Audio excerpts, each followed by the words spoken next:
অন্তর্বর্তী সরকারের হাত ধরে শীঘ্রই বাংলাদেশে প্রবেশ করতে যাচ্ছে স্যাটেলাইট ভিত্তিক দ্রুতগতির ইন্টারনেট সেবা স্টারলিংক। এর ফলে শিপিং ও রিমোট এরিয়াতেও মিলবে ইন্টারনেট সেবা।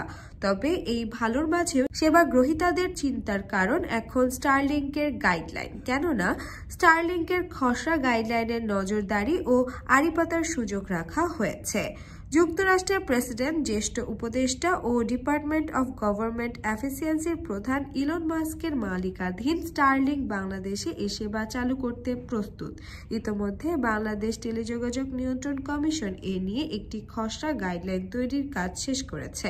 এখন এর ওপর মতামত সংগ্রহের কাজ চলছে। বিটিআরসি জানিয়েছে, গাইডলাইন চূড়ান্ত হলে দ্রুততম সময়ের মধ্যে স্টারলিংক সেবা চালু করা সম্ভব হবে। বাংলাদেশে পরীক্ষামূলক সরবরাহ শেষ হলে তাদের সঙ্গে ইন্টারনেটের দাম নিয়ে আলোচনা হবে।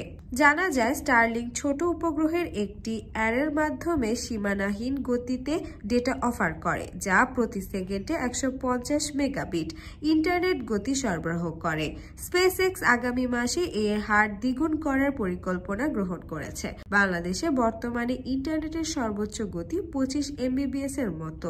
বিশ্বের দ্রুতগতি ইন্টারনেট প্রদানকারী 108টি দেশের মধ্যে বর্তমানে বাংলাদেশের অবস্থান 90তম।